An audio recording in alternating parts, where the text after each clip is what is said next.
જય સ્વામિનારાયણ. કેમ છો બધા? મજામાં છો? વેલકમ ટુ જ્યોતિષ શ્લોક. ચાલો ભગવાનના દર્શન કરી લ્યો. જય સ્વામિનારાયણ ભગવાન. કેમ છો દયાળુ? જો ભગવાને છે ને નાઈસ ગુલાબના ફૂલ આપ્યા છે, હિંડોળા ચાલે છે ને એટલા માટે. ને ચરણમાં પણ ફૂલ મૂક્યું છે. મમ્મીને ઘરે ગઈ હતી ને તો લાવી હતી, એટલા મસ્ત ફૂલ એમના ગાર્ડનમાં થયા છે. ચાલો જય સ્વામિનારાયણ તુલસીજી, જય સ્વામિનારાયણ.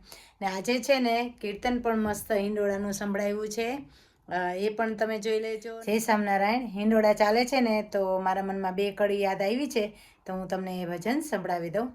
વાલો મારો પારણે ઝૂલે રે, વાલો મારો પારણે ઝૂલે રે, ઝૂલે છે ભક્તિના રે લાલ, ઝૂલે છે ધર્મના રે લાલ. વાલો મારો પારણીએ ઝૂલે રે, સ્વામી મારા પારણીએ ઝૂલે રે, ઝૂલે છે ધર્મ ભક્તિના લાલ, ઝૂલે છે ધર્મ ભક્તિના લાલ. વાલો મારો પારણીએ ઝૂલે રે, સ્વામી મારા પારણીએ ઝૂલે રે, ઝૂલે છે ધર્મ ભક્તિના લાલ, ઝૂલે છે છપયાના લાલ. વાલો મારો પારણીએ ઝૂલે રે, વાલો મારો પારણીએ ઝૂલે રે. જય સ્વામિનારાયણ. જય સ્વામિનારાયણ. કેમ છો બધા? મજામાં છો? વેલકમ ટુ જ્યોતિષ શ્લોક. આજે હું છે ને નાઇસ રેસીપી શેર કરું છું તમને. આજે નાઇસ રેસીપી તમને હું શેર કરું છું. તમે જોઈ શકો છો, આજે છે ને મેં કેરી છે ને કટિંગ કરી લીધી છે ને હું બનાવું છું કાચી કેરીનો મુરબો. ને આ રેસીપી મારા મમ્મીની છે. આ રેસીપી મારા મમ્મીની છે, તો મારા મમ્મી કેવી રીતે બનાવે તેવી જ રીતે હું બનાવવાની છું કે કાચી કેરીનો મુરબો. કાચી કેરીના મુરબા માટે જોઈએ છે કેરી, એટલે મારી પાસે છે નાની નાની 4 કેરી હતી, અને મેં જોયું ને તો 2 કપ આ નાના થયા, અને મેં છે ને ગોળ આવી રીતે લઈ લીધો છે 3જા ભાગનો, કેમ કે ખટાશ થોડીક હોવી જોઈએ મુરબામાં, ને મીઠાશ પણ હોવી જોઈએ ને તીખાશ પણ હોવી જોઈએ. હવે છે ને હું કેરીનો વઘાર કરીશ, તો ગેસ કુકર ચાલુ કરી દીધું છે, કઢાઈ પણ મૂકી દીધી છે. તેલ મૂકીશ, તેલનો વઘાર કરવાનો.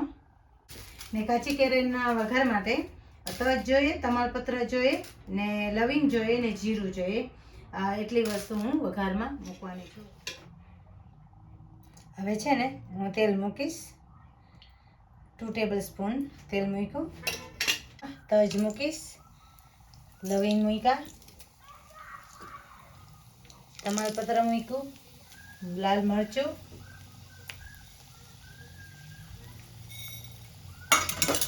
જીરું. ગેસને ધીરો કરી દેવાનો, ને એમાં છે ને કેરી મૂકી દેવાની. હવે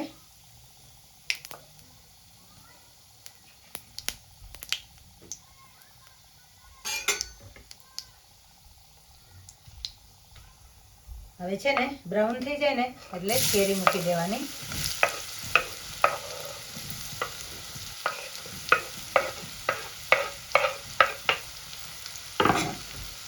ને છે ને કેરીને આવી રીતે સતળાવી લેવાની, આવી રીતે સતળાવી લેવાની, તેલમાં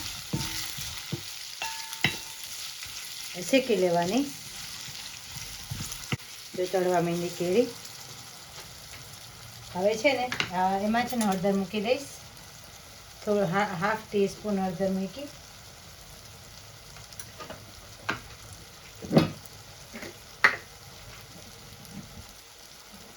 ને છે નિમક પણ મૂકીશ, અડધી ટીસ્પૂન નિમક મૂક્યું. નિમક મૂકવાનું એટલે તીખાશ મીઠાશ મૂકી, એટલે કે થોડું ખારું પણ હોવું જોઈએ.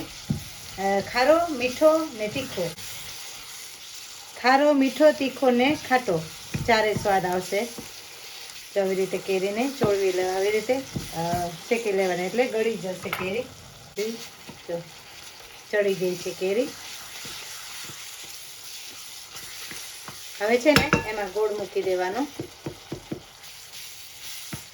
આવી રીતે ખાઈને ત્યાં કેરી ચડી ગઈ છે, જોઈ. હવે છે ને એમાં છે ને ગોળ મૂકી દેવાનો.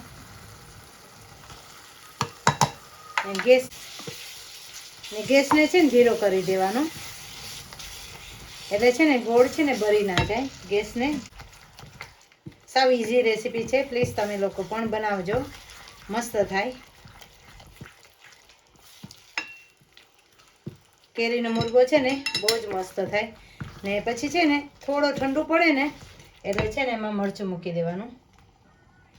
તમે તીખો ખાવ ને એ પ્રમાણનું મરચું મૂકી દેવાનું.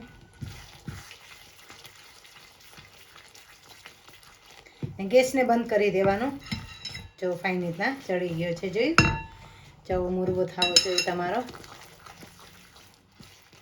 કેરી એકદમ ગળી ગઈ છે. ને તમારે વધારે ગળ્યું ખાવું હોય તો વધારે ગોળ તમે મૂકી શકો છો, પણ અમે નથી ખાતા એટલા માટે. હવે છે ને જો ગેસ બંધ કરી દીધો, ગેસ બંધ કરી દીધો છે. જો કેટલો મસ્ત થયો છે, જોયું મુરબો? હવે ઠંડો થાય ને પછી છે ને બરણીમાં ભરી લેવાનો. તમને મુરબાની રેસીપી કેવી લાગી? Please subscribe, like my YouTube channel. Thank you so much. Bye bye.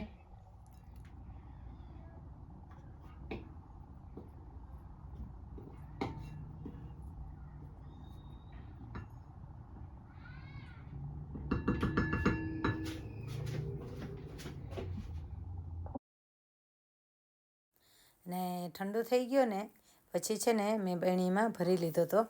ને આ મુરબો છે ને તમારે ફ્રીજમાં રાખવાનો. અથાણું જે આપણે ખાટું હોય ને એ આપણે બહારે મૂકીએ, પણ જે આ કાચી કેરીનો જે મેં ગેસ ઉપર બનાવ્યો છે ને એ આપણે ફ્રીજમાં મૂકવાનો, કે નકર છે ને બહારે બગડી જાય. ને પ્લીઝ તમે એમાં વધારે તેલ મૂકજો, કે મેં છે ને એમાં તેલ મૂક્યું હતું, કે વધારે તેલ હોય ને, ઉપર તેલ હોય ને તો મુરબો તમારો બગડે નહીં. ને આરામથી 1 થી 2 મહિના તમારો મુરબો રહેશે. આમ તો 6 મહિના સુધી રહે, પણ ડિપેન્ડ તમે કેવી રીતે બનાવો છો એ પર આધારી. એટલે તેલ ઓછું હોય ને તો તમારો મુરબો બગડી જાય, જો તેલ વધારે હોય તો મુરબો બગડે નહીં. ને એમાં છે ને ડૂબડૂબથી તેલ હોવું જોઈએ. ભલે તમે પછી તેલ કાઢી નાખો, જ્યારે જમવા બેસો ત્યારે તમે કાઢી શકો છો તેલ. 4-5 કેરી હતી તો જો 2 બેણી આરામથી છે ને ભરાઈ ગઈ છે, એટલે કે ફૂલ થઈ ગઈ છે. અને હવે છે ને હું ઠંડો એકદમ થઈ જશે ને પછી હું ફ્રીજમાં મૂકી દઈશ. મેં ઓલરેડી ઠંડો કરી લીધો તો મુરબાને, ને પછી બરણીમાં ભરી લીધો છે, પણ થોડી વાર હજી બહાર મૂકીશ એટલે હું વરાળ હોય ને એ નીકળી જાય. ને પછી છે ને હું ફ્રીજમાં મૂકી દઈશ. ને તેલ છે ને હંમેશા હું વઘારીને રાખી મૂકું છું, કે ગમે ત્યારે જરૂર પડે ને ત્યારે આપણે મૂકી શકીએ, એવી રીતે કરવાનું. Okay, please subscribe, like my YouTube channel. Thank you so much. Bye bye.